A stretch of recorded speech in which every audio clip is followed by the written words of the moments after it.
Well,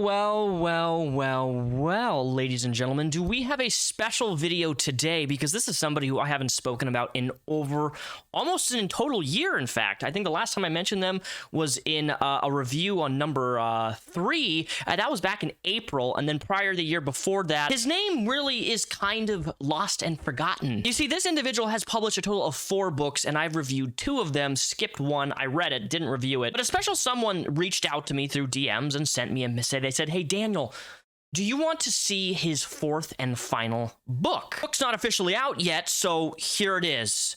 All 150 glorious pages of absolute unhingedness, to the point that I was continuously choking on my Oreos and milk, trying to comprehend, trying to fathom how a paragraph, and then the secondary paragraph, can go from one subject to one subject in such an extreme jump, and it leaves you just scratching your head asking, this person is not a writer. Who am I talking about? I don't even need to say his name. So first things first, he did a semi-promo on his website for the promotion of his upcoming book. It says, Republicans are so weird.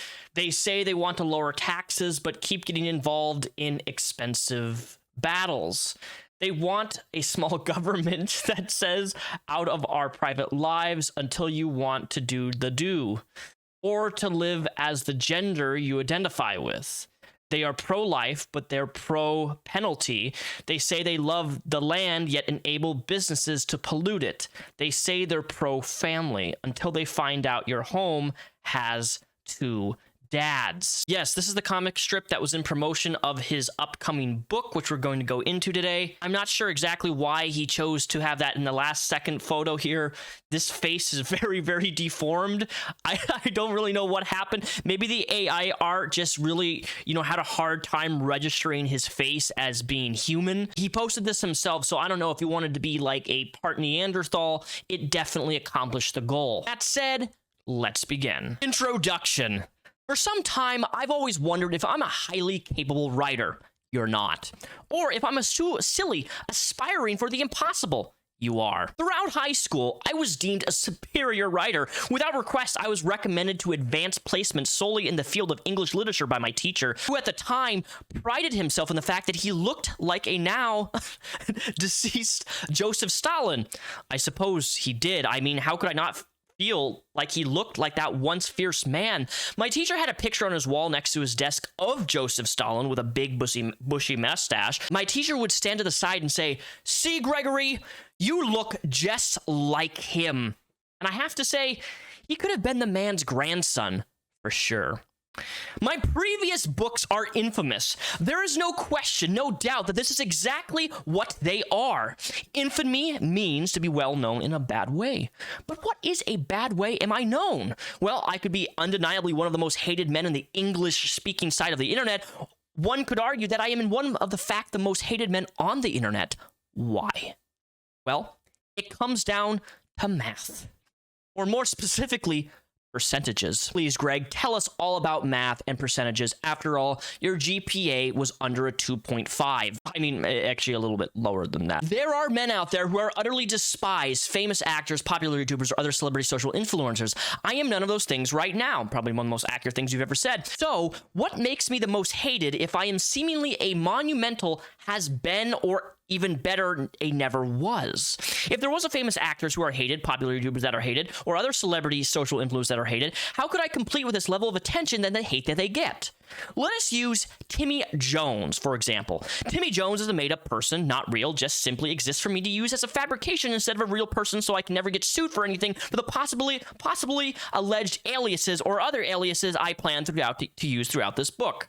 Timmy Jones is a very popular YouTuber, which is not a real thing as of June 28, 2022, I hope, because of course I would not want a company to sue me for their mention of their name. Esoteric laughs. You're going to see this trend consistently throughout this 150 pages. We're not going to go through all 150. I'm going to be showing you highlights here, but this is really irritating and annoying. I don't know why somebody uses esoterics and then laughs at what they're writing themselves. He does this repetitively all throughout this, and it drives me absolutely bonkers that he does what he normally does on live streams, and when he does make videos is he laughs at himself. At the end of the day, I think that's the only laughter he can actually get from his sad, miserable life. All right, so Jimmy Jones was accused of taking the life of his own dog. Insane, right? Accused means it must be guilty, right? Well, no, not at all. Want to know why? Because you, everyone reading this, is a car thief. Did you know the viewer watching me right now is a car thief? That is right. By reading this, you are now all accused of car thieves. See how easy that was? Accusations are often nonsense when they lack proof unless you disagree. But why would I care if you disagree? You are a filthy car thief after all. Laughs. Back to Jimmy Jones and the prior implication of impending fractions. He is an accused dog taker lifer. Jimmy Jones has 5 million subscribers on YouTube and has won multiple MFU championships. He has an overwhelming fan base, and yet he is an accused dog taking lifer. The accusations against him are just a little bit more legitimate than the ones now against all of you, being car thieves. As a result, about 3 out of every 10 people who ask me if they hate Jimmy Jones do in fact say yes. That is slightly more people than the average celebrity. Now, if you ask 10 people, 10, if they know Onision, if they hate Onision, guess what happens? That's right. You will get the same numbers as people who are educated on Jeffrey Dahmer, Adolf Hitler, and Lassie.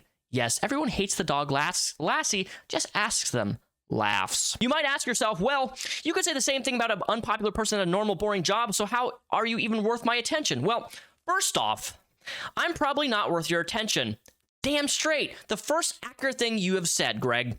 Few people are. But secondly, I have seen many articles and pages on numerous websites listing me as the most hated than some of the most famous celebrities online. Crazy, right? Not really. I mean, who am I? Apparently, I am allegedly the most nobody somebody ever. That's a tongue twister. Most nobody somebody ever. I'm accused of being a master genius who is so stupid he cannot do anything right. I am supposedly a calculated expert in the field of law who is almost incompetent and educated crook to breathe air. I am the light, I am the dark, I am the water, I am the fire. I know I have trouble keeping up with what people think of me as well. It rarely adds up, which is why I wonder how most people are not stumped thinking, who is this guy? Really. The point in saying all this is simple.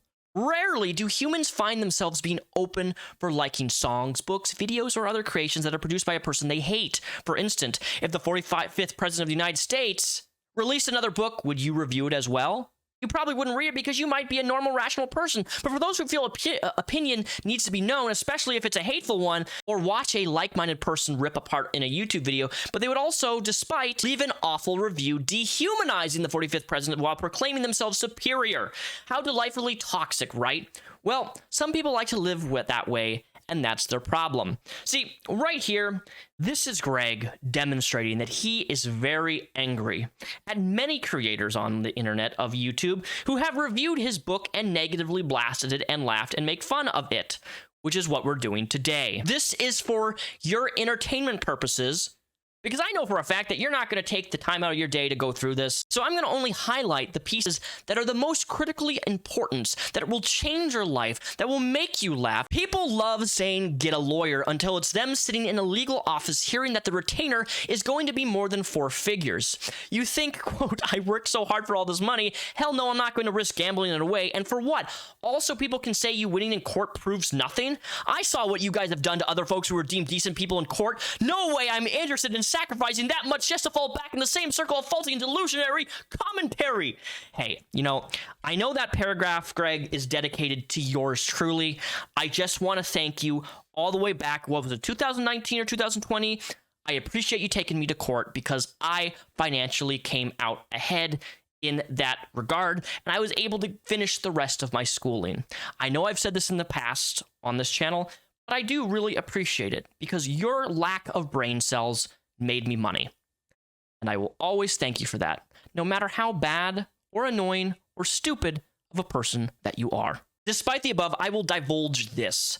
I was threatened with a lawsuit right after I announced I was working on my previous book, a book that coincidentally was never released. The 2 parties threatening to sue me, one of whom I never met or spoke to in my life, aka a stranger, demanded I pay them a combined $400,000 figure I simply did not have nor would be willing to pay if I were so lucky if I had it.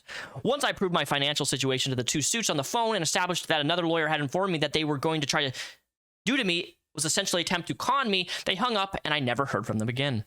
I suppose I could have done many things before I was promised they would stop harassing me if I paid. The harassment they subjected me to, a full-blown smear campaign conducted by vile, repeat live streams, phone calls, interviews, tweets, exposed videos, and even full-blown documentaries still running to this very day on the true crime section of a major TV network. Ironically, it reflects neither the truth nor the crime. How do I know this? Firstly, I lived it. Guys, he lived it. Secondly, I've already been vindicated by the police and the lawyers. One officer stated that the case against me was not even worth writing a police report about because they wrote the report anyway due to the notoriety. Translation, stop harassing the police department. We reviewed it. It's bull. Now go away. Now this, ironically, is true, actually. What I find so fascinating about this is what he's describing about how exposed videos, delusionary commentary, people making fun of him, people who he's hurt and done bad things with. At the end of the day, you, Gregory, regardless of whether it's true or not, regardless of whether there's truth or not, I don't even care at this point. You got a taste of your own medicine that you subjected many, many, many people to over the years. Okay? I believe in karma, and karma hit you. It hit you. Because you have treated so many prior people and blasted people's private information and personal issues that they had online. Numerous times, there's documented evidence of this stuff, just talking about things that should never have been public between these other parties. You did this. And eventually, that karma came back to you tenfold. At the end of the day, I don't even care if what is or isn't true. I don't. Because as I've recently learned in my own life, if you put out negative energy, you receive negative energy. I'm not some like superficial spirituality guy here, but I'm like, what you put out is what you give. This paragraph really isn't worth. He's basically saying that he got manipulated into sleeping with somebody and they blackmailed him. Blah, blah, blah, blah, blah. I am a true certified moron. That is true. In this book, I will be avoiding discussing most of my relationships with the people who hate me beyond what I've already explained. Your whole entire introduction is literally explaining your relationships, your past relationships. Why? Have you not been paying attention? They want my blood, friend. The next chapter, the doctor suggested I die. Greg goes into detail about his life, his father, how he grew up with his Christian and his, I guess, cheating dad, and how he had a stepdad, blah, blah, blah, blah. My mom was in labor for me for about 24 hours, as I recall. And I also recall that I was born about 1 p.m. in the afternoon, or was it 1 a.m.? Either way, November 11th, 1985, the pushing and the sluggish process was not only a battle she had to fight through, but a month earlier, my mom's doctor told me that she should have had me aborted. If only, Greg, you would have saved many people's lives from your unhingedness. That's right. If my mom followed her doctor's advice, there would be no Onision. That man's many years of medical school and years of experience no doubt led him to look at your neighborhood-friendly Onision and say, abort that thing. Some of you right now are slapping at your knees saying, dang it, that was our chance. You know what? Good for you. No sense in me even being mad about it. Sure, you are toxic for wishing death on people, but that's not my business. But oh, Greggy, didn't you wish death on people? You can't make rash statements about how toxic somebody is on wishing death when you yourself do the exact same thing. The rest of you might be feeling less malicious emotion, maybe even shock. No, there's really nothing shocking that you can do or say to surprise us anymore. We've pretty much seen it all. Are you pro-life? Is the idea of me, Onision, an aborted as a fetus upsetting, and why was I supposed to be aborted anyway? Well, it's like this. My doctor saw that my head was abnormally large. You know that British baby from the TV show Family Guy? Well, that was kind of me, only my head was long in the back, as if my mom had mated with an alien from a movie. An alien. My cousin told me the shape of my head freaked him out for a bit, but I grew into my head eventually. My mom was appalled at the idea that the doctor wanted to abort me, not so unlike how I was later in life appalled by another doctor wanting to put a needle in my, at the time, wife to test my baby for Down syndrome so we could have, quote, a peace of mind, as if risking my unborn child's life was worth for the fleeting feels, bro. And well, Your kid still fell out of a window. Regardless, my mom, with her curly, fizzy, permed, dirty blonde 80s hair and her pale skin, insisted that she still give birth to her watermelon baby anyway, and so yours truly was in fact born with an enlarged head and all. 15.5-inch head with a shoulder width of 14.5 inches. Is that weird? Probably. Hey, well, at least we have confirmation for why your body's deformed on OnlyFans. No, I'm not judging you. It's just thank you for confirming what we already knew. Greg then jumps to the subject of circumcision, and while I'm not going to get socially argumentative here, he jumps from subject to subject and then jumping into this. Fun fact, a lot of people say that there are few to no intact men in porn, when an overwhelming number of men in porn are in fact intact. Uneducated folk do not realize it, because when an intact man gets aroused, his penis often looks like a man with all of the pieces included. The difference? Well, mostly it's just the scarring, you know? To tell the difference, look at the dude who has a large off-color scar on his junk. Often, it might even look like it's pain for him to even get aroused because the skin is so tight. Yep, that dude's cut. He might even need lube every time he wants to jerk off. Very weird. And you see, Greg, this is why people don't have these types of conversations with you, because of these emotionally charged arguments that you're making right here. But if you disagree, okay, keep chopping baby junk up, so long as it's legal. What can I do to stop you? Welcome to America, land of the free, home of the baby penis mutilators. Is that really a sentence structure you wrote out? He goes on his rants about his father, apparently committing infidelity, and doing horrible things to other kids. Allegedly, I, Gregory, pecked my own cousin on the lips when I was a confused 13-year-old. So let us not pretend I am perfect. I'm just saying a kiss is a mistake you can get over. What my father did? That would be hard to wrap my head around without breaking down into a therapist's office screaming, "Oh dear God, you slept with my cousin." Death all around me. We last talked about my father, who I could go on and on about, but he mostly comes into play when I was in my mid-teens. So who is the primary father figure after my biological father was out of the picture? Well, he happened to be a tall, black-haired, pale-skinned, green-eyed, skinny man who loved kung fu and smoking the devil's lettuce. And here we go, guys. This is why he hates people who smokes the devil's lettuce. And now is the best time, and special thanks to the sponsor of the channel today. So since we're talking about you-know-who really doesn't like anything that is helpful to other people, today, Vance Global has a brand new product, Vance Global Delta 8 cartridge. Now, just for transparency, I have been using this, which is why it's not completely full, but this little cartridge is absolutely amazing. It's super premium, and yes, the tip of this is actually solid wood. That's how premium it is. Vance offers a variety of different products, including their CBD and their Delta 8 gummies. If the munchies are not your thing, they also have smooth smokes. These are very therapeutic, especially for me. They will help you with sleep, chronic pain. They contain no additives. They are organic. But most of all, they ship to all 50 states in America directly to your mailbox. So if you go to vanceglobal.com and use code Repzion, you're going to get 20% off all of your orders. I'm telling you, these products work. You guys love them. And now, depending on what you prefer, you have more options to choose from. Support the channel, click the link. I went through a series of being bullied in high school. In preschool, I was peed on by another boy, and as a result of me reporting the incident to my mom, I was able to have everybody leave the bathroom whenever I wanted to go to the bathroom. Why? Because the bathroom at my preschool had a line of 14 or so toilets without stalls, no privacy, not even at a very young age. I wasn't having it.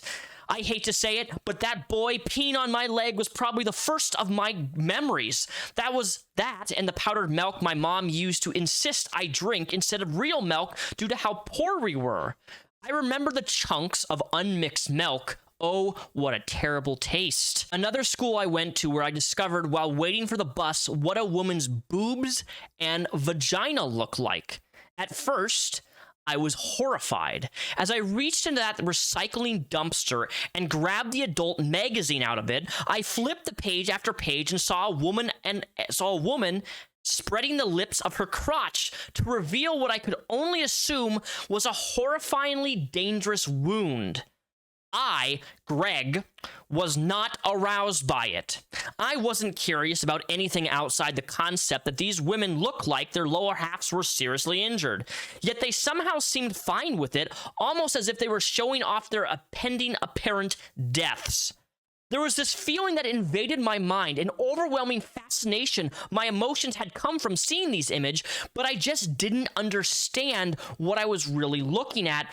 How could I? While we lived in these apartments, my mom told me a neighbor kid tried to find out if the cats really always do land on their feet. That neighbor was supposed to be watching over a cat while the family was away, and they decided to test out the curiosity of the cat. The cat died, one after another. How one can make this jump to a cat being deceased to discovering magazines in a dumpster is quite the gap jump in logic, but much less writing. Like, what consistency does this have towards making any sort of logical sense? Like, I don't understand where your brain is like going with all of this. What's the point? After we moved away from the apartments, I vaguely remember being in 2nd grade and I fell in love with my first person ever.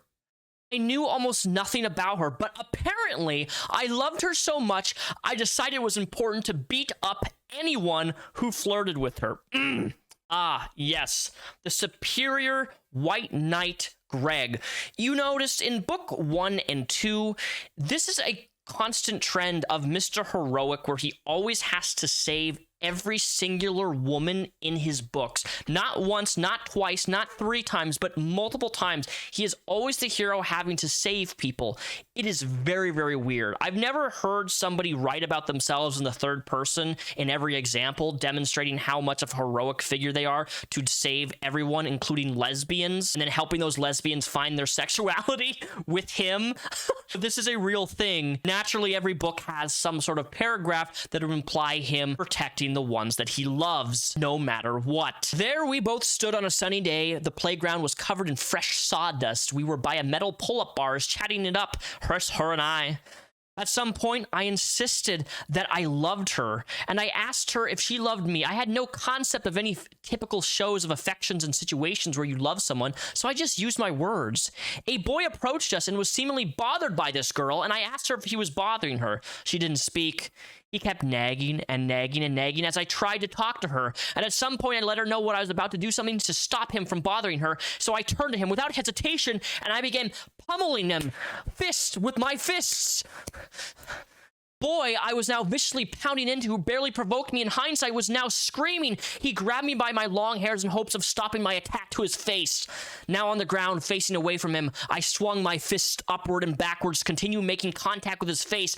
I was a maniac. My mom taught me exactly how to be that way. You see, being bullied was a common problem for me. Why?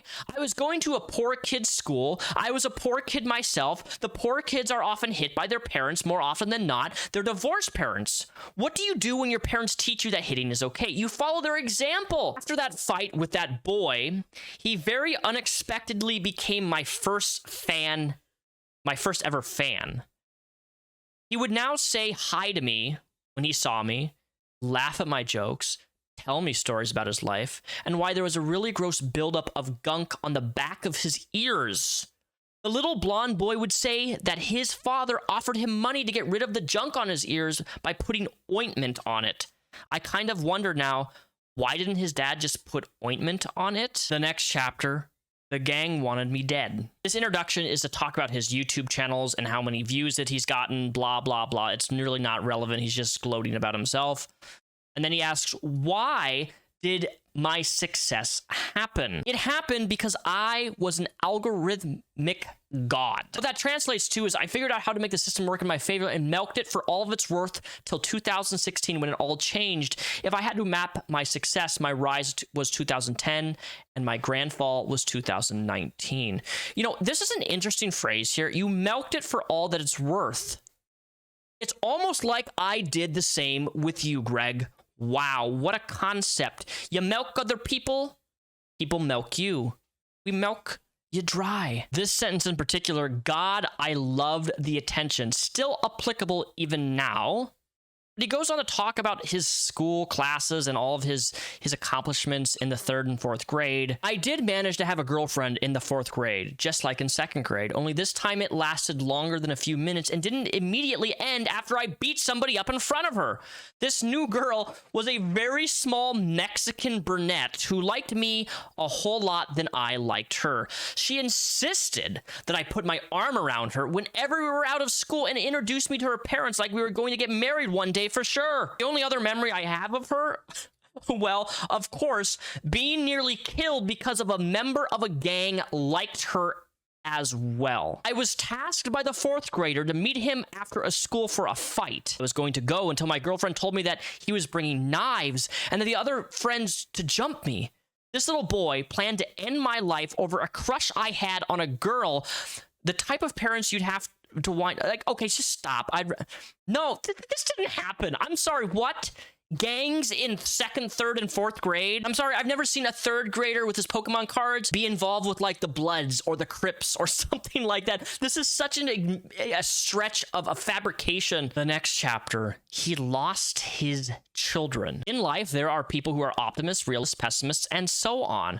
I would like to think of myself as a realist, but when it comes to memories, I struggle to remember the good times as clearly as the bad. I think we're on to the 7th or 8th girlfriend so far, but Greg falls in love with another girl. Basically, I loved this girl, who was 4 years older because I was naturally attracted to those with the opposite gender as me. And unlike girls my age, she was actually already fully developed. Why do you have to emphasize these things on somebody being fully developed?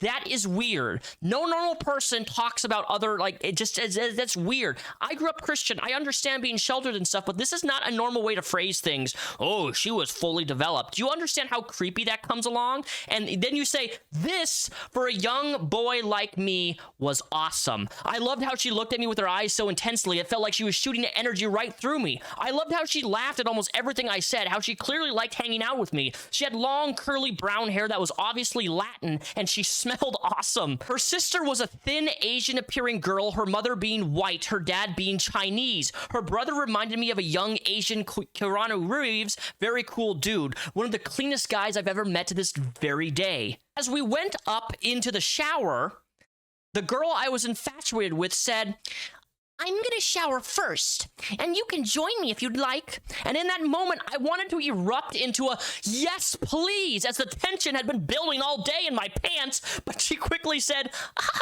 joking, before I could even react. I was bummed, but not for long. I can't read this, but not for long as I had my awesome other friends with me to explore the house while she showered. Should be known, I've never kissed a girl before that night. I was just an 11-year-old kid in love with a much older girl. I had no idea what to do about that, but as I found out, she clearly did know what to do. When we were going to bed, she set up her sleeping bag about 4 to 5 feet away from mine. There was a stairway opening that split us apart. I was on one side of the carpeted walkway, she was on the others. As the lights dimmed, she put a pillow between her and me, and she reached her hand under the pillow, watching it as much as she was watching me. I figured out what she was doing. I knew what she was trying to hold my hand, so I reached to my hand under the pillow, and there she was, waiting for me.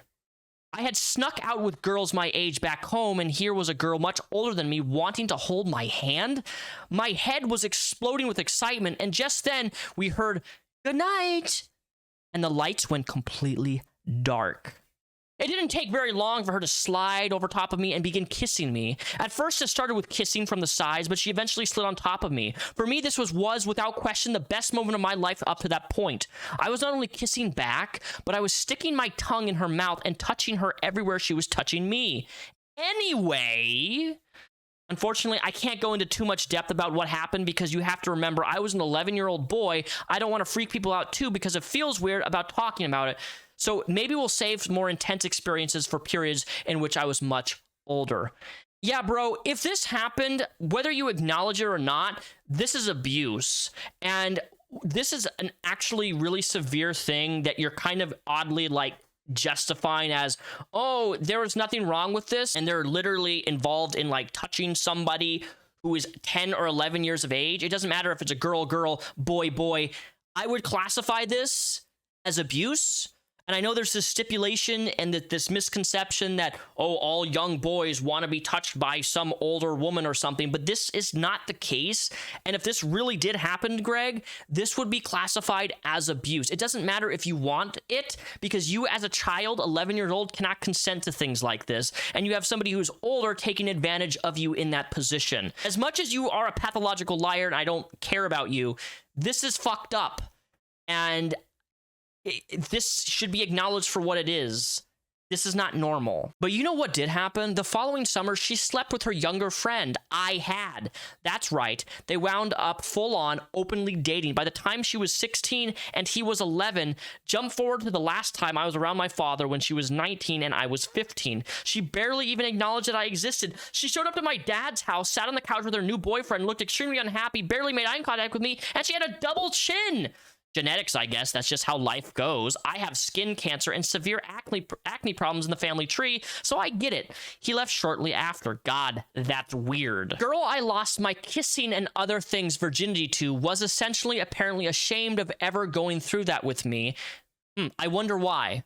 Because that's usually not a normal thing to prey on somebody who's 11 years old and physically touch them. He got into another relationship. Anyway, I dumped his sister anyway. My sister had set us up in the first place and thought she was really unattractive from day one. She had a major in Russian accent. I only use men for making babies and picking hairs out of my back with tweezers vibe. What does that even mean? Her brother wasn't even remotely upset with me dumping her, despite it hurting her feelings, because she never actually cared about her feelings. She just wanted to date herself. I can't, God, this grammar in this. He wanted to date her himself. In fact, after the fact, he was suddenly much nicer to me. It was almost as if his girlfriend's sister was available to him again. Says it all. Humans, as gross as the day we all naturally hunched forward and lived in caves. I did have a near kiss with a girl at one point that year. We had been dared to kiss each other as we stood in an empty, darkened gymnasium as a local high school for student event. She was of Latin descent, just like the girl who dumped me for having the wrong eye color, only this girl had a mustache, which I didn't care about. So why are you mentioning it? If you don't care about a girl having a mustache, why are you bringing it up? She was still pretty into me, but before we actually kissed, we were called to leave for the night, making me still a one-kiss wonder.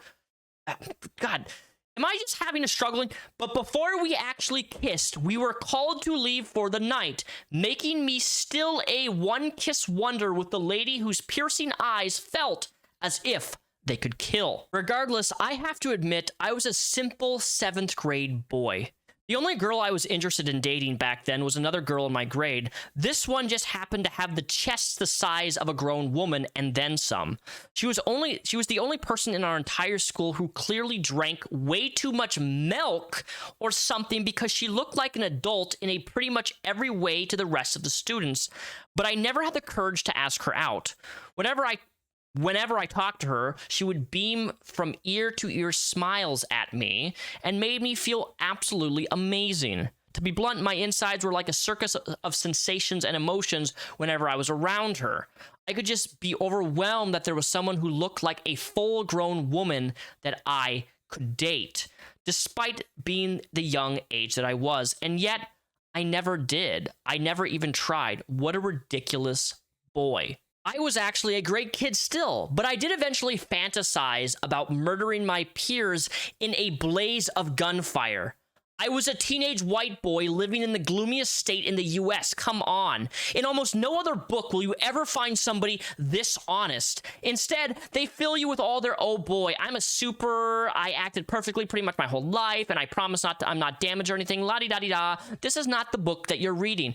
Greg, I don't think you think this is the flex that you think it is, literally admitting that you want to, like, go on a school rampage and take the lives of people. Like, that's psychotic that anybody would want to do something like that. And just because you say that you're honest doesn't make you honest. You're doing the same thing that you've done in your content where you're like, I'm the most honest person ever. You'll never see a YouTuber as honest as me. I'm a human fact machine. You were so honest with the courts when you took me to court for false claims of harassment. Honest people don't have to constantly remind people how honest they are. Folks have been telling you this for years. When are you going to listen? Next chapter. Assault and the Devil's Lettuce. Another girl that I had an interest in was a pale-skinned blonde girl with strange teeth. She kind of reminded me of Kristen Dunst.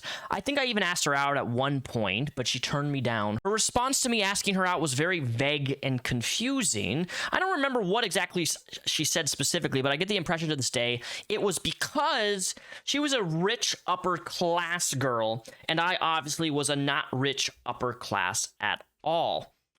I was a Grand Theft Auto 3 obsessed metal-loving, baggy jeans-wearing rocker kid. If you don't know what a rocker is, they were essentially like emo kids, but without the ridiculous makeup, and instead of wanting to harm ourselves, we would fantasize about being a badass all of the time. That, and we didn't do the bags over my eyes type of thing. We loved having crazy hair, spiked, pulled back, sides, whatever, but never all that sad girl-looking stuff. I'm convinced to this day that almost any dude with dyed black hair who wears makeup in a serious context would probably be a happily bottom in any romantic relationship.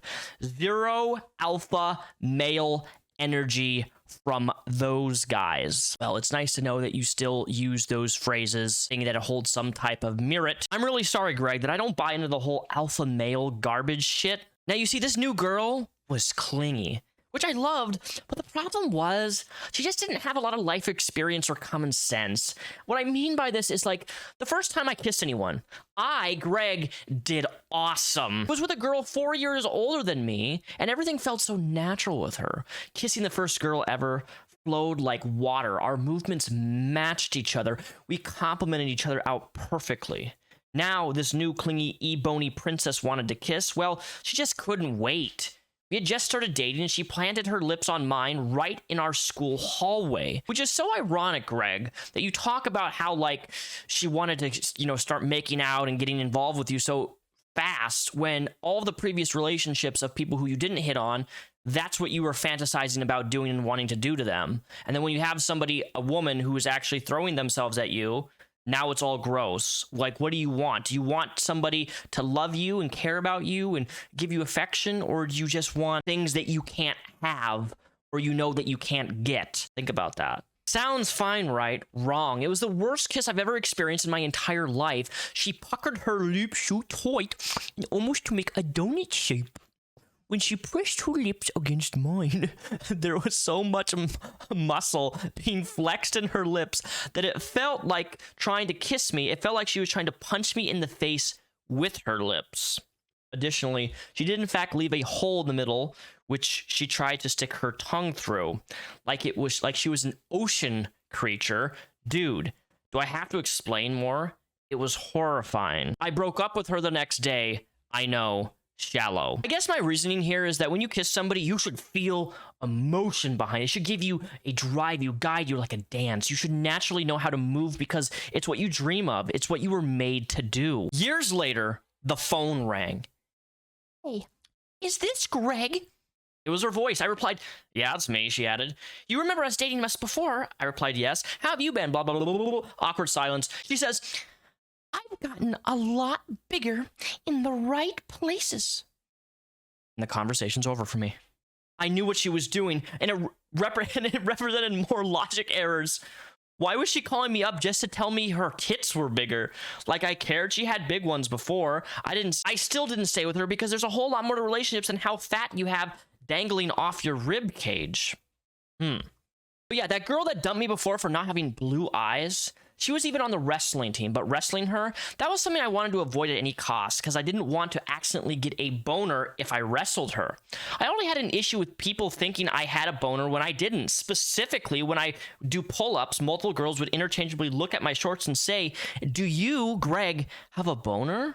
I would always feel compelled to correct them, saying, no, that's just how I look. Sure, Jan. I asked Shane Dawson about this problem once. I'm pretty sure Shane and I are definitely on the average or slightly above average. Nothing to write home about. Why are you even talking about Shane Dawson's dick, dude? What the fuck? Regardless, 8th grade was when I met my new best friend. He was the first guy to offer me the devil's lettuce and was the first of many guys, I would say, Oh, no. Anyway, one day we were hanging out with one of my best friends. He asked us, myself included, the blonde kid, we wanted to smoke the devil's lettuce. I said no, and the boy I was with indicated he had never done it before. I told them I'd be happy to watch, but wasn't going to get to do it myself. So they did. They both smoked some devil's lettuce. I got to see this blonde dude get blasted for the first time in his life. It was just as I thought, dumb as hell. STDs and pregnancy scares. The next chapter. The other teacher I had was a hot 24-year-old woman. I desperately wanted to sleep with her. She wore glasses, had pale skin, light brown hair, and was my favorite English teacher ever. Too bad she didn't help you with your actual English and your literature, so this was more well-written and not filled with such grammatical run-on sentences that it's difficult for me to read out sometimes. Bad teacher. Yes, even better than the English teacher I mentioned in the earlier chapter of this book who looked like Joseph Stalin. Mind you, I don't like Joseph Stalin, just saying he did look better than that. You know what? Forget it. This is a rabbit hole. So I wanted to bang my middle-aged teacher. She was really hot. She was really nice, and also happened to be my photography teacher on top of being my journalism teacher. You know why I felt she had a thing for me? She made me chief editor of the school newspaper. Sweet Jesus, that woman wants me, or so I thought, and still think, due to the honestly constantly flirtatious looks and special treatment. Much later, I crossed paths with her, and she was super pregnant. I thought, dang, missed my chance. And aren't you a little old to be pregnant? But of course, I said neither to her because, again, society, we live in one. She had serious problems with devil's lettuce and cigarettes. Pretty sure I had to dump her a total of 7 times throughout the relationship. Due to that fact, I wanted her to stop smoking and everything, and she refused. There were other breakups, but the bulk of them revolved around her addiction to the devil's lettuce. You notice how this is still an ongoing thing all these years later, back in like 7th, 8th, 9th, young teen years, all the way up into adulthood, that he still has this mentality of trying to control what people ingest? Sure, if you don't like the smell of the devil's lettuce, that's fine, but you demanding that people like give up something that could be chronically helpful to them with PTSD, with sleep, with pain, whatever. There's like, I don't know if you know this, but like the devil's lettuce has like 90 different properties of different types of things. It's like the ultimate medicine that can help so many different issues with people. Are there people who get lazy and who just do it recreationally? Sure. But at the end of the day, it is a medicine that helps thousands upon thousands of people all around the world, millions of people all around the world. And you just have this judgmental disposition towards anyone who does it, like they're a bad person, like their morals, their ethics as a person is dictated by them smoking the devil's lettuce. And it's just so judgmental and intolerant. But it's interesting that we get to go back in time to see and read all this stuff, because it really solidifies that he's never has changed, never will change, and he will never be open to something that isn't in his line of control. Took over for a short bit, and after, she accused me of not being a virgin. She accused me of not being a virgin due to how well I performed. Apparently, I knew what I was doing, something the girl 4 years my senior had also implied about me much earlier in life. This kind of thing just came naturally, almost like XYs were born to reproduce with XXs and continue to forward the human species or something. I did, however, get my second touch of a boob from her while we were making out on my bed one time. She was very excited by that moment. Go figure. She was also a twin. Did the twins swap out and take turns visiting me to make out? That would have been a hilarious prank to me, but no. Right after I touched her boob while kissing, I was certain I had no more interest. Not long after I bailed on that relationship and was off to start high school, destined to meet my acne-infested gothic love. Only you would fantasize about some sort of family twin sort of makeout session, Greg. Only you. My goth girlfriend and me had a lot of jiggy. We would finish, wait 2 minutes, and go again and again and again. Condoms were a disaster, so at some point we just gave up on them and did everything skin to skin. We had jiggy in countless places. In the middle of the woods, while watching movies, behind other cement walls that we could find. At one point, I found myself fingers deep in her by a convenience store in the middle of the night. Why? Why are you telling us this? Why are you telling us that you were finger banging somebody behind a gas station, you fucking weirdo. Why have you open up in like detail about like your sex life as a kid, as like a young minor? It's just bizarre to me. Like, if you want to tell your best friend something like this, that's one thing, but why are you telling the internet this? You're telling thousands of people who are going to see this stuff. Why are you telling them this? Nobody asked for this. Nobody wants to know that you finger blasted somebody behind a convenience store. Apparently, I'm not going to read this whole paragraph out, but apparently this whole paragraph, he shaved himself, not realizing that when you shave for the first time, certain hairs down below in that region, men or women, it can get a little bumpy and, you know, a little rashy and red sometimes and itchy. And apparently he thought that was an STD. Despite my white knight mentality with accidental pregnancies, my girlfriend indicated that she wanted to try the morning after pill because she was too soon after her life to have a baby. I stated that I would still support whatever decision she made, and notified that my mom we needed to get a pill prescribed to her. My mom reacted, "Are you out of your goddamn mind?" written all over her face, but she was also willing to help us get through that situation. The next chapter, fist fights and 3 jiggies. Greg got in a big old fight at school. I'm skipping most of this because it's just not relevant information of him talking about the fight, but I noticed this right here. I spent the rest of the day in the nurse's office, but unfortunately I had a visitor. My girlfriend decided to stop by, and she did an incredible job with comforting me. See, that's something that helps prevent school shootings.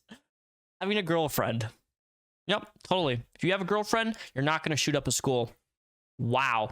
I know some will take that as I'm saying as super messed up, but welcome to reality. The world isn't the one you make up in your crazy head. The world is what it is, regardless of one that exists in your mind. Accept it. No, I'm not going to accept the fact that you're in a weird way fantasizing Elliot Rodger. Oh, I don't have a girlfriend. Well, guess what? I'm gonna go take the lives of innocent people because a girl rejected me. Oh, this girl rejected me. This girl rejected me. I'm the best thing in the world. Everybody should date me. And if I don't have a girlfriend, well, everybody else is gonna suffer. That's literally what you just said in this paragraph. That's something that helps prevent school shootings, is having a girlfriend. You're psycho. You're a psycho. Of all your books, this has some of those extremist level statements that you've made in writing form, and it makes me very concerned. Kids are being brought up in an environment where somebody actually thinks like this. What are you going to tell your son?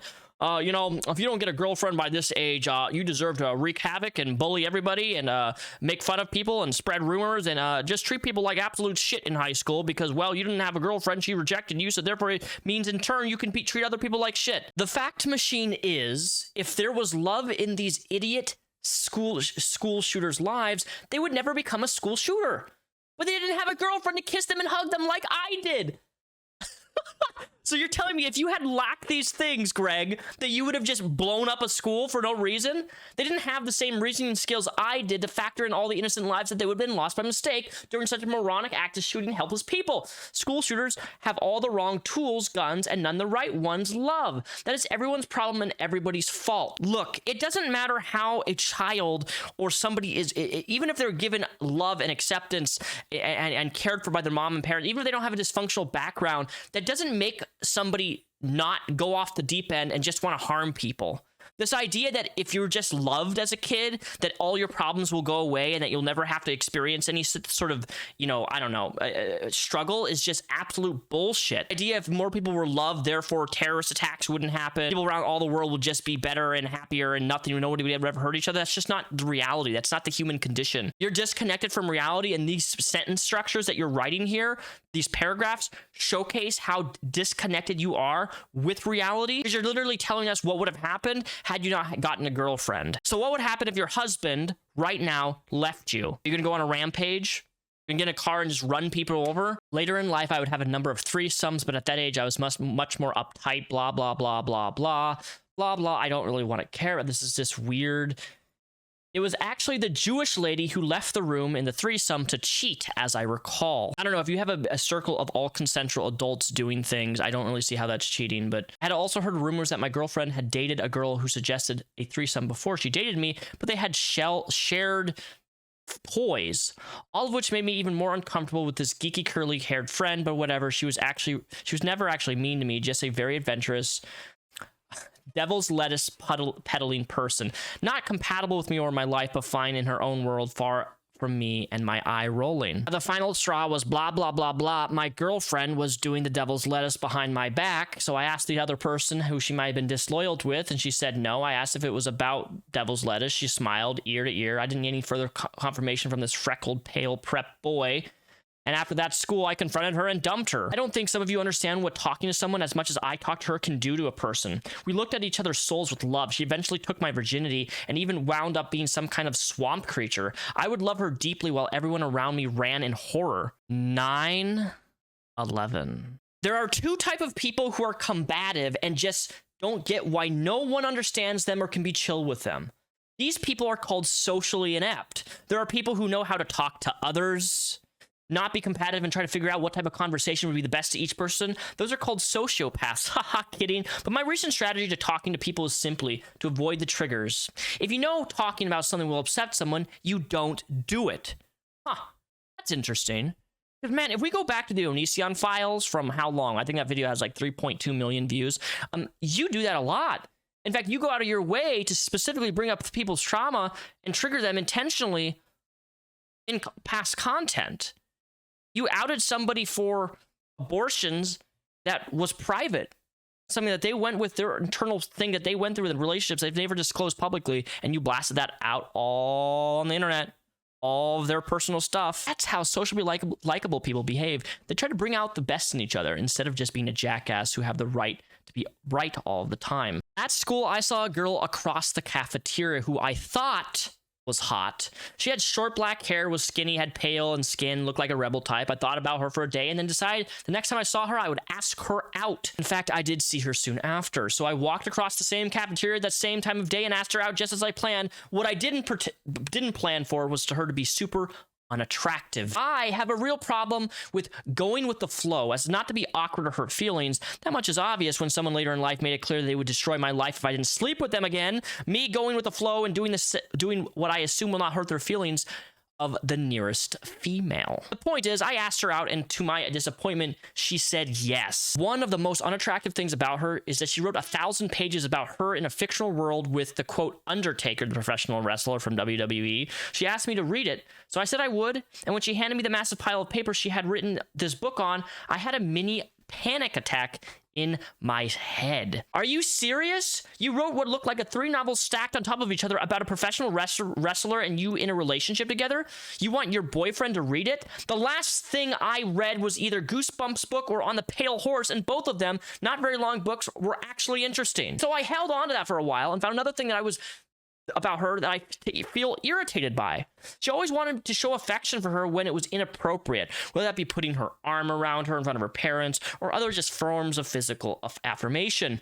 I just didn't like being pushed outside my PDA comfort zone, but it was clear I was her trophy and she wanted to show our relationship off. Or maybe people have love languages, and out of those 5 love languages, people want certain things that make them feel loved, Greg. Has that ever occurred to you that that's maybe why people like certain types of levels of PDA in public or around their family? Is because it makes them feel appreciated or loved or just valued as a person? I know it's really hard to put your thought process in what other people may be feeling. I've been guilty of that myself, but holy guacamole, my dude. One day, she and her made it out of bed, and I could... One day, she and I made it out on my bed, and I could smell urine. The strong smell of urine. It was coming from her pants like she pissed them and didn't wash them for weeks. I ignored it and continued to make out till we got to the point where I began unbuttoning her pants. She stopped me from doing it, and I was relieved. Again, the reason I did that is because that is what I did in my last relationship. It was the same progress rate. I was just trying to make up for what I lost and give her what I thought she wanted. But when she stopped my hand, I just continued kissing and called it a day. Later in life, with this 26-year-old I had an experience with, she smelled incredibly awfully downstairs, but I continued that relationship / our physical interactions because, again, I felt it's what she expected of me, and I didn't want to hurt her feelings either. The example of me not trying to hurt people's feelings when I'm in a relationship with them, despite how unhygienic or gross they are frequent. I sell myself short sometimes. I really need to have higher standards. PSA to everyone, wash your clothes and shower daily. We live in a society. Then another girl caught my eye. She was a red-haired, freckled, pale-skinned. I just needed more ebony ladies in my life, and they were rare where I lived. She was 1 year older than me and was willing to hang out with me after school, which was awesome. The problem, she hurt my masculinity deeply. Greg, that's not hard to do, okay? It really isn't. In fact, I'm of the belief that a woman just simply standing up for herself towards you in any context hurts your masculinity, because you're a control freak. This is established. We know this. We've seen it and observed it in every relationship you've ever done, because you've blasted and put those relationships out there for everybody to see and analyze and take in information from. Soaked in my father's blood. The next chapter. You guys may not be aware of this, but the primary life mission of almost every straight male on the earth is to reproduce with straight females. Don't argue with me. Argue with science. You're born, you bang, you die. Just hella romantic, Greg. It's the kind of the reason you and I exist. So if you complain, if you like, but you're here because this is the reality. For most, quote, breeders like me, if you find a woman who looks like she can more than sufficiently carry your children, that's a huge plus. If I stayed with my girlfriends at the time, we definitely would have had plenty of kids together down the line. We were just a pairing that made sense. In fact, later in life, I wound up having kids with someone who also had a muscular body, was heavy into physical activities, had all the right parts, and was similar to a different crush I had when I was younger, Chloe Sullivan from Smallville. After a short while, she came back up, still breathing heavily from running her energy out. So I laid her on my bed, and we started kissing intensely, then slowly, then deeply, and so on. I had finished, and she was in a surreal state, it seemed. She had taken in the moment and had a calm smile on her face. The thing is, I wanted to go again, but I only had one condom. Naturally, because I was in love with her and had plenty of unprotected sex with my last girlfriend, I was more than happy to go unprotected with my current girlfriend as well. While on top of her, I asked her softly, "Do you want me to take this off and go again?" She nodded with her eyes closed, smiling ever so tightly. And so I did exactly that. We had sex 2 times that night, and after we cuddled in my room for an hour, she went home. He then whines at the fact that he had to go to Tennessee because his mom sent him on a trip and it ruined his plans with his new girl. And this is where he actually described in, this is something that he's just made videos about. I'm not going to go into detail about this, but basically his dad and him got into like this altercation in a van when they were driving to this road trip, and they were choking each other. It's very strange because in the actual Discovery documentary that they made on Onision, his dad actually spoke up about Greg. And said that this is not what happened, and it's the exact opposite, that Greg was striking him and got violent. At the end of the day, I don't really know the context of this. I don't know what's true or not. I don't really care. It's not really entertaining. It's not really funny. It's nothing new that we haven't heard before. Back home, I had a friend briefly that I dated. She was a Samoan girl who was friends with many years. We were at a school ceremony in the gymnasium. She was sitting in front of me, and to that point, I just assumed we were the only friends. Suddenly, in the middle of the ceremony, we were watching. She pushes her whole upper body between my legs and rests her back against my crotch. She got my attention. Shortly after, I asked her out, and we dated for 4 days. Why so quick? I went to kiss her for the first time, and she kissed me weird. Again, another girl I had to break up with because the kissing was just too strange. Another brand new girl. We were essentially 2 teenagers walking off heavily into the woods all by ourselves in the complete darkness. This girl trusted me, and I trusted her. We felt safe in each other's arms as we walked with our hands, began naturally touching. Our fingers would caress each other, and eventually we held hands in perfect unity. We walked until we found the place to essentially hide. Once we realized that we were hidden and completely alone, smart hippie girl and I began heavily making out. Her kissing was perfect. There was no weird lip tightening or social ineptness like the ebony goddess I had kissed my lovely Samoan ex-girlfriend had. One of my many years later, I found out she became a devil's lettuce addict, a mega hippie who worked as a forest ranger till eventually she quit the hash and became a teacher of sorts. What did she go to college for to wind up as a park ranger? African American studies? Quite the head scratcher for a little hippie white girl, but let's go back deep in the past. This whole section is just revolting, but this paragraph specifically, some people who took this BDSM test said that they like age play, which is where your partner pretends that they are discussing things while doing it with you. There's a daddy kink, which is fine because no age is ever specified, and the daddy is a broad term, like what prostitutes call their pimp. But if you're screaming ga goo ga ga while having sex with someone, I will not hesitate to say that you generally terrify me. I would agree with that. You terrify me, Greg. Do you remember? Ta-da! I am an adult diaper lover! Hold on tight, folks. I thought to myself, I'm going to make a video explaining my daddy issues, but instead I figured I should just show my daddy issues. And this is what my diaper looks like all the way around. But I don't just love wearing diapers, I also love being a baby.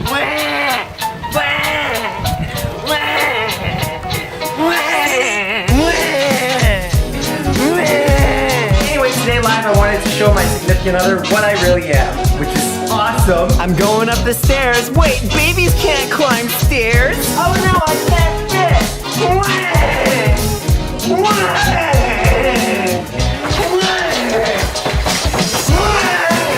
That is a phobic product that does not respect my identity.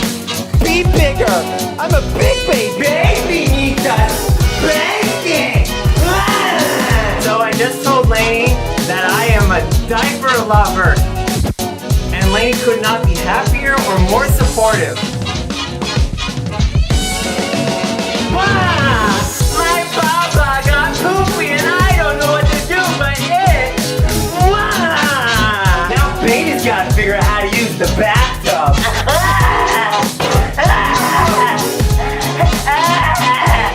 I'm a baby that can give. Uh-oh, looks like baby outgrew the baby pants. I guess it's time for me to drive. Baby can drive the car now.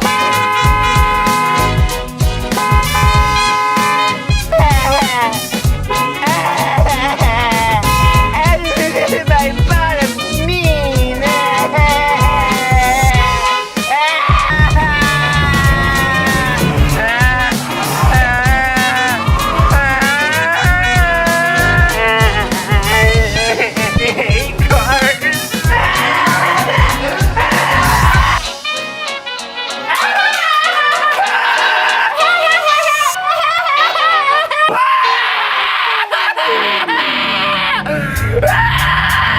Time for baby to take a bath. Sometimes I like baths and sometimes I hate them. It's random.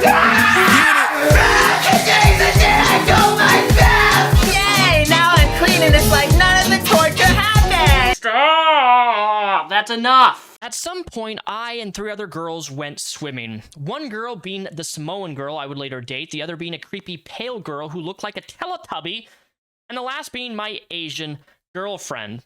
I had a weird moment in the creek with the Samoan girl. She had large breasts, and it became more than apparent that she had become soaked by the creek. We were both in deep water. Then she pulled her shirt-covered breasts out from under the water, standing up taller, and for some reason she stopped, turned to me, and gave me a warm smile. At a massive gathering, this was the only person I could see. This girl seemed special. I was single, so I had to get to know her. Yes, she was older than me, just like the other girl, and that was a bonus to me, but why? This girl actually had a car and was more mature. After we eye-banged each other for the entire week, we exchanged numbers and we met up for a later date. That girl was fit as hell. She weighed just as much as I did, shorter than me, yet looked extremely healthy. It was mind-blowing. The sheer density of her body was much greater than mine. I imagined somebody built like her would be a great fighter. That beautiful statue of a woman dumped me shortly after. Good. You deserved it. As in every single relationship, apparently they're obsessed with you, and you're the one who always breaks up with them because of things like, hey, I smoke the devil's lettuce. Oh my god, this is so boring. Okay, so he mentions the books of Stone of Abigail. He gets in another relationship with another woman. She was short, half Asian, half Latina girl. They would watch South Park together. They would cuddle, but they would cuddle in bed, but apparently it was strictly platonic.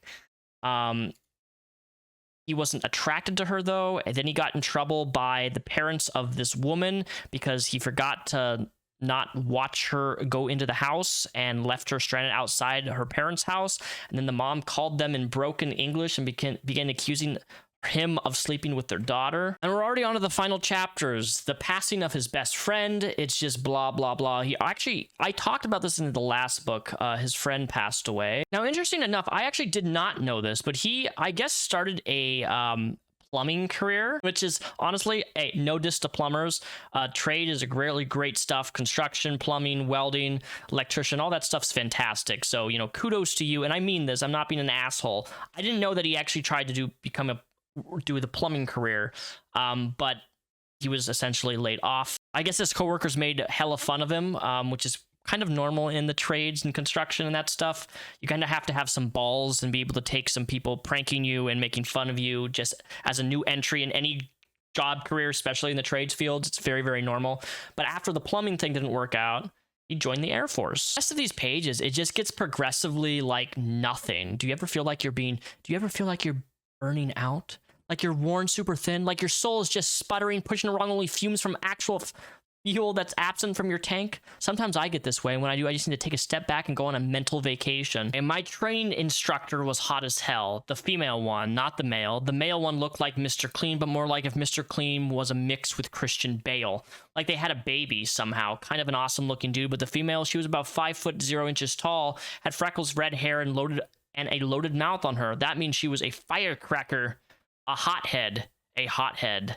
So Greg got a bunch of the other airmen in trouble. This I didn't know, and it's kind of fascinating, right? The female IT then instructed everybody to get on their faces except me and do push-ups. I was then instructed to say, you're doing push-ups because of me. I did not understand why I was instructed to do this. You were instructed to do this because of your incompetent little brain that when you stand in attention in military, whether that be Air Force, Marines, whatever, and then you make a mockery or you slip up or you laugh or you make a joke or you speak or you do something you're not supposed to when you're in attention due to your instructor, then they're going to punish everybody else for what your fuck up in the military, in part of the training. And just as you describe here, as I continue to say, you're all doing this because of me, my fellow airmen became getting more and more angry with me. Some were making eye contact with me, groaning with the frustration while they pushed. It was almost comedic how angry they got over this, how easily manipulated their emotions were by our tiny instructor. These last chapters are he talked about his lost journal. Basically, he had a journal in the military, and he talks about all of the stuff that he wrote in this journal. It's really nothing of substance. Like, it's so incredibly boring. I wrap up this book because I've somehow lost interest in sharing my life with the world, which many may sound stupid, but we're all stupid sometimes. And who knows, maybe I'm actually being smart. Maybe I think I'm only being stupid, or maybe I'm being fake humble, and in reality, I actually know this is the right thing for me, sharing less. How can I be fake humble while saying I'm being fake humble, though? Sounds real as... the very end of the page, he starts with Lesson 1. Don't trust anybody. People will try to convince you that they're supportive of you and that they love you and what they want is the best for you, which is fine if they're genuine, but almost nobody really is. In reality, if you ever piss them off, you may find very quickly that they only ever cared about themselves, and now they have everything to gain by destroying you, especially your money, because you're famous, your major companies, blah, blah, blah, blah, blah, blah, blah, blah, blah, blah, blah. This idea, okay, Lesson 1, don't trust anybody, is not based in reality, Greg. You can't take your personal experiences, I can't take my personal experiences, and then generalize everyone for the rest of my life that I can't ever trust anybody. I can. Part of trusting is taking risk. Any new relationship, any new friendship, I have to take that risk, and I have to trust people to some extent. To not trust anybody is to shell yourself off in a bubble of isolation. And that does far more damage to your mental health than one can imagine. Lesson 2, remember, if you live your own life, prioritize your personal life over the public. You know, that I actually do agree with. That is a true lesson that I will agree with you, Greg. You should prioritize your own personal life over the public because you've been so rooted in the past on the online perception of you and trying to change the minds of people. And at the end of the day, you need to live your life according to how you want to live it personally behind the scenes and just drop the goddamn shit that you spew about your past relationships. This is why nobody wants to listen to you. This is why nobody wants to watch you. This is why nobody really cares about you anymore. And this is why you've died off, is because anytime you do come back to the internet, even just in the last 2 weeks that you came back again in a live stream, you talk about your past relationships non-stop. That is your identity. You've made it your identity. And look, I'm actually trying to give you real solid advice here, even though I just mocked and ridiculed and made fun of your entire book. But I'm being for real. You're older than me. You should know these things. Maybe you're already implementing them. I don't know. But no matter how bad somebody is, I always want people to grow and I always want people to get better. I genuinely can say that about anyone. You admit in this paragraph here that even when you had all these people watching you, you're very still unhappy. It's very true. You gave your decade of your life trying to entertain people, blah, blah, blah, blah, blah. Hey, at least I do feel like you're being somewhat honest with here, these last things. Lesson 3, don't try to make real celebrity friends. That I also agree with. I'm not even going to read that. I just agree with it. Lesson 4, don't romanticize people. This is something I also agree with. Any more lesson? Lesson 5, don't be generous. Don't be a hero. Nice guys always finish last. Enjoy being used as a doormat kind of people. You're killing yourself with the whole... Okay. I disagree with this. Lesson number 5, don't be generous. I think anybody wants to be generous. Everybody wants to be kind. To not stop doing that. If I wanted to be and continue living a very bitter and resentful life, I would take my past experience in my last relationship where I was used and taken advantage of financially, mentally, for showing kindness, for showing compassion. And then I would equally say, well, I can never, ever show that towards anybody ever again. And that's not based in reality, because I can't take my past relationship and then push their screw ups on me and how they treated me onto other people. That's not fair to other people. If I'm taking pasts of my mistreatment from others and then applying it equally to other friends or family members in the future, it's not fair to them. It takes nothing to show kindness and compassion and empathy and sympathy. And I'm trying to do that far more in my life now. Lesson 6, continue to live like you're poor. No, that's... Maybe you're living like you're poor because you don't have a lot of money left because you had to sell so much stuff and you owed hundreds of thousands in taxes. So maybe that this is a little bit deflecting here. I don't have to live like I'm poor. Most people, even if you don't have a lot of money, you don't have to live like you're poor. I think this is just taking your own personal experience and mistakes and just saying that you should live this certain way because I'm experiencing it. It's lame. Lesson 7. Have a professional handle your finances. Greg, wow. You're learning. I agree. I agree 100%. You know, if you had done this in the first place and not do tax reductions on wedding rings and engagement rings and things that you can't deduct from your taxes, you would never have had this problem in the first place. Remember when you blamed TurboTax for screwing up all your finances because you didn't know what you were doing? Wasn't TurboTax's fault. That's just the software. You input the numbers. Lesson 8, don't do the bad substances. No. Fuck you. Lesson 9, don't associate with people who do ill. This is... how can you just have like a couple things where I agreed with you and now you're just like this? Don't associate with people who do illegal things. No, that's stupid. That's lame. Even if something's legal, you still think it's illegal. That's how dumb you are. Like, I get that there are no good people who will read this, honest people, and those people are probably nodding their heads as they read above because those same people have been used and abused by people like you as well. They get it. So I'm not worried about losing my genuine fans because they aren't mentally defective like the others. In reality, I've never lost any fans ever at any point in my career. A fan is not something you can lose. If you lost the support of somebody calling themselves a fan, all you did was cut the dead end weight. A fraud who said they cared about you, but clearly never really did. In the last sentence of his book, you just gotta live your life, care for those you love, and everyone else can go screw themselves. That's it. That was Onision's 4th book. I don't know the title of the book. Quite frankly, I don't care what the title of the book is. We're done. He has nothing left else to write. There's going to be no more books from what he said. Whether that's true or not, I don't really know. If you guys like this video, thanks for watching. Thanks for sticking around for this long if you got all the way through. I have everything chapter marked with timestamps for each chapter that I briefly read through. But yeah, this has been the fourth and final book. As I said over a year ago, I don't have any plans to make content on this guy anymore, period, outside of the books. And this is like the last book he made. So like there's nothing I've really moved on from the subject other than just laughing at him. I see him pop up all the time, but Onision is like a part of my channel that's kind of just went back in history, and it's going to stay there closed for eternity. This is it. The Book of Onision, the fourth book, has been officially read through and posted on my YouTube channel for your guys' entertainment. And yeah, I hope you guys enjoyed it. Let me know in the comments below what you guys thought of this book. Was it better than the first? Was it better than the second? Was it better than the third? If you've read them all, let me know which one was your favorite. Thank you for watching, and I'll see you guys next week for a brand new X-Files.